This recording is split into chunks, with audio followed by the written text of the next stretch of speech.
All right, everybody. How's it going? Welcome to the Mortgage Mike Speaks podcast. Yes, we are back. A little bit of a hiatus over the last couple of weeks, but we're back. We're back at it again. So This is good. We're nice to be here. Yeah. If this is your first time listening, we can introduce ourselves just to say hello, let you know what the Mortgage Mike Speak podcast is about, and also just share a little bit about our special guests. Yeah, for sure. Yeah. So first off, we are the Mortgage Mike Group. Stephen and I are. Yeah. We put the fun back in funded. Yeah. Hey. Every time it's fun. Yeah. And so really, what we love to do on this podcast is just showcase our realtor partners.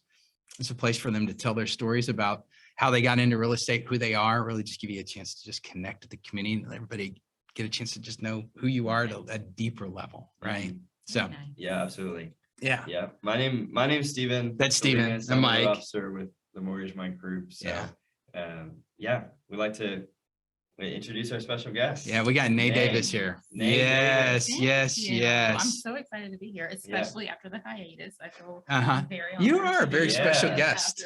After the hiatus. Absolutely. No, we're so glad that you got to join us. And thanks for having me. Yeah, I think there's a really cool thing, Nae. So we had the opportunity to meet you as the listing agent on the other side of a transaction. Mm-hmm. And I really, really love how we get a chance to get to know each other just in a deal, right? And the opportunity to helping your sellers, we're helping our buyers. Even there's just come a place where there's a connection in that transaction, which is really cool. And then just the opportunity for us to get to know you better and see how you work. And you really have a really cool story, Nae. We like your story. Yeah. Thank you. Well, yeah, I mean, and the feeling's so mutual. Like, it was so nice meeting you guys. And I mean, I think I've told you before, it was your consistency that really sold me on you guys. I mean, it sounds so simple, but it makes a big difference. Yeah, that's cool. Well, I think it's consistent because we care and we know you care, which makes things work so good. Yeah. When it all comes together like that, it's just like it's like wrapping a warm blanket around our clients. It's like it's all gonna be good, and they just cozy up. Here's a cup of coffee. We got you. Yeah, all good. Yeah, absolutely. Yeah. Well, we love to kind of we know a little bit how you got into the business, but we love to kind of share that story. Yeah, absolutely. So I initially got into the business 13 years ago. Can't believe that it's already been 13 years. Wow. So I actually got licensed when I was on maternity leave. Okay. My oldest. Okay. At the time I was working in oil and gas. I wasn't sure if I was going back to corporate America. I got all this time off with the new baby. Let's get a real estate license. Yeah. So I did. I went back. I ended up going back to work. I got licensed, all that good stuff. I found my brokerage at the time and went back to work, like I said. And it was just always, I can vividly remember, like every 6 months, I was like, okay, this is it. I'm making the leap full time into real estate, right? Yeah. And 13 years ago, oil and gas was booming, right? So it's like I would get a Christmas bonus. That was half my salary, or I would get put on this project that I knew was going to have a big, financial blessing at the end of it. Mm-hmm. So it was always just kind of that carrot, that was dangling right there in front of me. That was keeping me there. And I guess about 6.5 years ago now, everything just kind of lined up. The stars all aligned. And I was like, okay, I'm doing it. I'm doing it. The boys were getting up. We'll get into that, I'm sure. But my boys, I've got 2 boys, but they were kind of, at that age in school where I really wanted to be involved in what they were doing. It was just, it all worked out. Yeah. Was there like a specific moment where you were just like, I don't care if there's another bonus, I'm done? There was. Yeah. There really Tell us was. about that. Yeah. And that moment came, I was really close with the VP. I was in, HR management was what I was at when I left. And so I was really close with the VP of HR. She was getting transferred to another state within the same company. My direct supervisor had a great working relationship with him. He unfortunately was actually getting laid off. And so it came down to me having this whole department, you know, I'm at a place where I'm like, I'm wanting to spend more time with my kids. And this obviously isn't going to allow me to do that. And yeah, I mean, that was it. I was like, you know, I worked my way up the corporate ladder from an HR admin to an HR manager. I mean, I had done everything I wanted to do. Yeah. And it was just in that moment when I was like, nope, I'm done. You know, I appreciate the opportunity, but that's really good. I mean, I think what I see is, you know, it's the people around you that really make you want to stay at companies, even if you don't even necessarily love what you're doing. You know, you have these if you love your manager, you love your coworkers, you know, you have a reason to stay there. If you got a good thing going. Yeah, definitely. But those things that kind of just moved and it gave you the opportunity to kind of reflect on, do I want to? Absolutely. It made it easier. You know? Yeah. Well, and I think seeing, there's a price to be paid, right? There's a price, an emotional price. There's a financial price. Probably when we start to look at work, right? Yeah. And at some point, the emotional price gets higher than the financial. Absolutely. And with your children, right? That all of a sudden you're like, it was a no-brainer. It doesn't matter, right? Because your time, right? This is about, and you don't get it back. It goes so fast. It does. It does. Yeah. Wow. And now you have the freedom to kind of come and do stuff like this. Oh, absolutely. Right. Or go to Disney World with your children, right? Yeah. Whole week, spring break. That was us, you know? Right. Yeah. So now so you're 6 years full time. Is that right? Okay. So, which by the way, congratulations. I think 5 years, whether or not you're a loan officer or real estate agent, is kind of the watermark. If you get to that 5 year, okay, you made it. Right. You got a career, things are going to develop. Right. You can retire doing this. Right. As you look back over like the first couple of years, like, you know, what were the things that really worked with you? And then like, where did you struggle with trying to how do you organize your life? Because you have this corporate life. Sure. And now it's like, what do I do today? Yeah. I'm an agent. Sure. Yeah. Exactly. That's a hard transition. And so for me, I was having to, what I found myself when I'm trying to, you know, basically I had 2 careers going and I knew, I was like, look, this is not one of these. I'm not going to be able to be successful at trying to do the other. And so I was really having to put a limit and a cap on myself as far as real estate goes, because I also didn't want to be that agent where people knew I had another career, because we all know those agents, right? Like, oh my gosh, do they have another job? Like, what's going on? Why aren't you communicating? And so I really didn't want to be that agent. Yeah. So for me, I mean, I couldn't work with more than 2 clients at a time. You know, I may have had 5 who were looking for homes who I was then having to refer out, you know, and so that was tough too. You know, it's like turning people away. And this is that's definitely not what you want to do in real estate if you don't have to. So yeah, I was having to put a limit on the amount of people I was able to help find homes. And that, you know, hurt my heart to the core. I was like, oh my gosh, I really want to be helping these people, but I can't.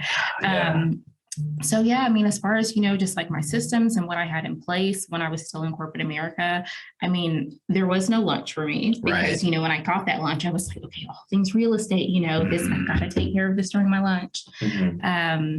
So yeah, I mean, like I said, it's just, I had a very limited amount of time, you know, as soon as I'm clocking out, I'm back on the phone, taking care of the real estate stuff that I couldn't do during the day. And so it was tough. I mean, it really was. It was tough trying to juggle both of those. When you look at working with your clients, what brings you the most joy? Oh my gosh, just the feeling of completeness, you know, like once we've been through, because, you know, it's not all rainbows and unicorns looking for a home. You know? I mean, there's twists and turns. And so I think just coming to the finish line and just kind of looking back over the whole transaction, you know, and at the end, I mean, more often than not, thank God, you know, I mean, people are happy, you know, they ended up where they wanted, you know, and the home that they wanted. So yeah, that really brings me the most joy, just seeing families finally have a home to call their own. Yeah. And it's when you're buying a house, I mean, most people, they've worked, hard to, whether it's saving up for this house or whether it's, having to wait for whatever reason. So I mean, it takes patience and finally seeing that come to fruition. It's like, it was all worth it. I mean, it can be one of the worst transactions. And once it closes and you see how happy they are, you're like, okay, it was all worth it. It was worth it. It's so great. It's such an emotional, I love the emotional part of buying.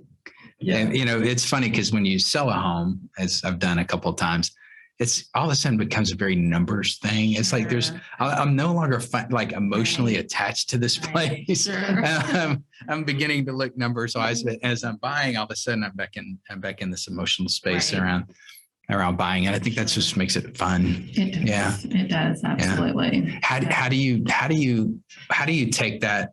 So you go from a closed, happy client, like that emotional space. What do you do, post that to continue to be in relationship with your clients? Oh my gosh. So I am reaching out and just kind of touching my clients at least 12 times per year. Great. So I do something small, pretty much every month. And then quarterly, I'll do something a little bit bigger and then just kind of finish it with a bang with a client appreciation party. But I mean, and when I tell people, it's like, hey, I'm doing something at least once a month, and their mind is automatically like, oh my God, that must be so expensive. Yeah. But it's not about the value that you spend on what you're either doing for them or giving them. It's the thought that goes behind it. I mean, whether it's, it can be something as little as a pack of gum, like, hey, if you're chewing on ideas of real estate or need to know, oh my God, this is so sweet. I mean, sending dad's root beer for Father's Day, or right on. I would love that. So it's just little things like that kind of keep me at the forefront of their mind.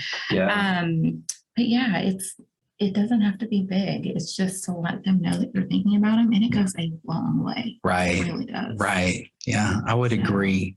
It doesn't take a lot of capital to keep the emotional connection. Absolutely. Right. And then just that once a month touch or that party at the end of the year, just the thought, right? Even if they don't show up, it's the opportunity to engage, invite in, like a gift. Stephen and I have been talking a lot about this lately. It's just like the idea of like, where's the give instead of kind of the ask. Exactly. Right. Because relationship. In relationship. Definitely. And they get used to it, right? I mean, I faithfully give out something so small. And when I first started this, I'm like, this is kind of funny, but whatever. I give my clients wrapping paper for Christmas. Thank you for helping me wrap up a great year. Yeah. I have clients who they will call if they don't think that they have gotten their wrapping paper by the time they should. I mean, I've got clients who, are you bringing me my wrapping paper this year? I'm bringing you your wrapping paper. It'll be there next weekend. That's so great. And that's that's cool. That's really cool because it's thoughtful. It's so practical, right? The timing is perfect. Yeah. We were doing it where we were sending like packing tape. Once we're under contract. Once disclosures went out. Yes. Packing tape. We get so many compliments on packing tape. And it's like, it's so cool. I'll keep doing that. Packing. Yeah. I remember we did it for a friend of mine, and he invited me to like help him move. And I get there and I like see the packing. I was like, I see the packing tape. I'm like, whoa. I was like, you're actually using this? This is great. Yeah. But you didn't even have, most guys don't have packing tape. Like, oh my gosh. Boxes, Yes, exactly. That's cool. I mean, there's a saying, I think it's part of our, training that we do. It's like write small checks to cash big ones. Right. Yeah. Like I'll invest in the relationship every time. Absolutely. Yeah. If it's just relationship driven, I'm in. Yeah. Absolutely. Yep. Cool. So where are you at right now? And what does your team kind of look like? So I'm an independent agent right now. So when I first got into the business, I was with an independent smaller brokerage and just worked better, obviously having two careers at the same time. When I made the leap full time, I went over to Remax and I did join a team. This is the funniest story. So I actually teamed up with my high school math teacher. Wow. Ironically. She and I are really good friends still to this day. I didn't even know she was with Remax. She and I reconnected at a Remax of Texas convention in Galveston. It's about 5-6 years ago now. And so she was kind of, like, oh my gosh, where are you at? All that good stuff. And I was with another Remax brokerage in Houston. And so she's like, oh my God, we have to sit down and, talk and have coffee and all this. So we did all the things, one thing led to another. And yeah, she and I teamed up and it was great. And so I stayed on her team for about 3 years, and I can't believe it's already been 3 years. So about 3 years ago, I was like, oh my gosh, it's been amazing. It's been great. And that's a tough decision too, right? Yeah. Because it's like, we're great friends. And it was one of those things where I was just starting to really spread my wings and just kind of, outgrowing really just kind of being on a team. We understand. And so I've been flying solo ever since. And then it's like you go from the stage of being on a team to people asking, when are you starting a team? And it's like, wait, like, hold on. I'll let you know. Right. So it's, right. it's all these fun stages of the business. And so, I'm enjoying it. I've got a great transaction coordinator who, she keeps me in line. So she does all my behind the scenes stuff. I couldn't do it by myself. Right. So, Well, you're way better with people than paper. I would agree with that. 100%. Yes. Yeah, I do too. And I am too. I'm way better with people than I am with paper. People have their specialties, and that's great. Right. So. Right. Yeah. And that was the season where you're able to, like, learn and able to like work with a team, because we recently made a transition as well. But we think about those relationships that we had where we were.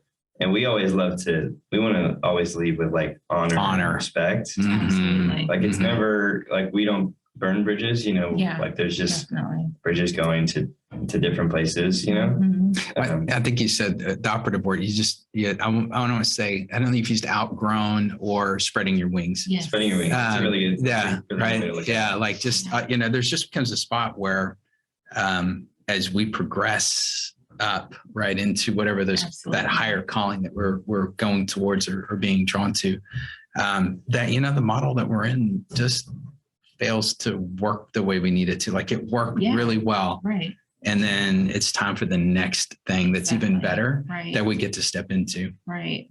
I completely understand. It's true, because at the end of the day, it's like our goal is to, how do we most effectively help our clients? Right. It's like we want to right. So whether that's, coming into, I guess for you guys, like, better products or, things change and evolve. And it's at the end of the day, it's about our clients and how we get better. I think I use the analogy of, because I'm really into Formula One racing right now, but it's a new engine, right? It's like the chassis is the same, like it's the same crew. We got a new engine that's faster, that's more efficient, that lets us do the things we need to do, that accelerates our performance. Right.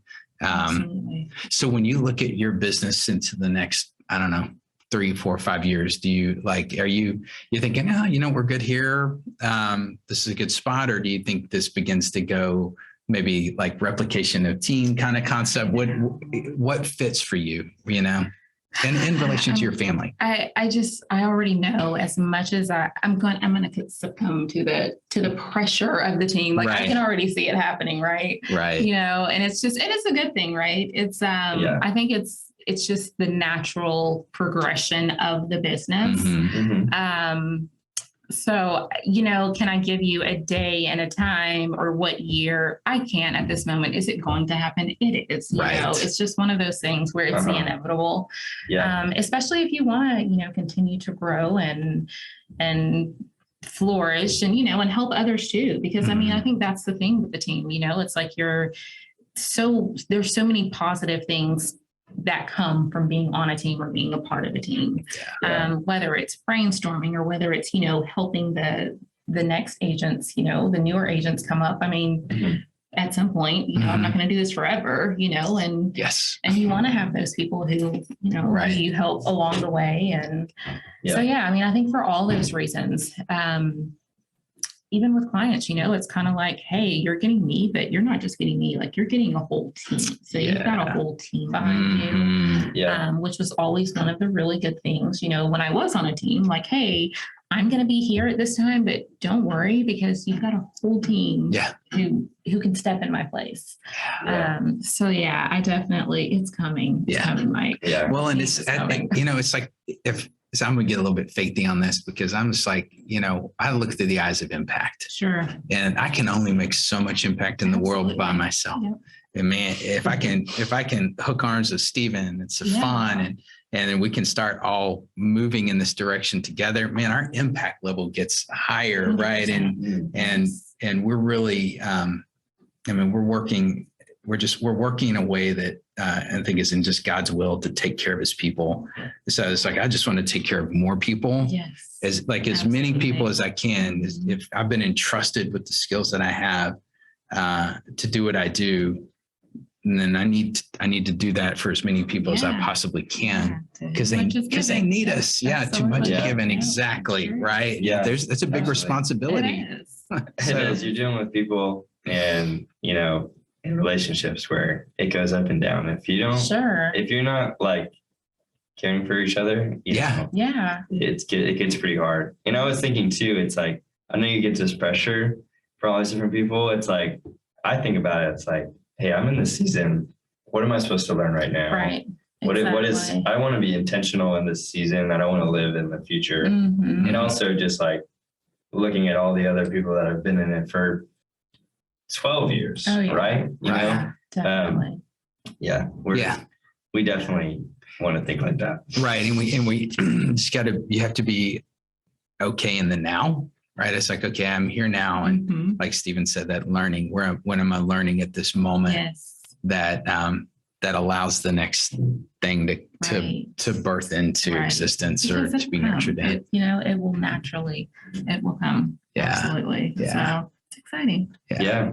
Well, we really enjoyed kind of just hearing about what drives you. Gosh, Nae is awesome. Your story, I think a lot of the main things I've just kind of took from it was just, like those relationships are important, it's worth it to go the extra mile for people because what you're doing is showing people like, hey, you matter to me. Sure. Absolutely. And taking that into any business, taking that into anything, you're gonna do well. Right. Yeah. And I see the consistency of relationship, right? Because a relationship, somebody has to facilitate it.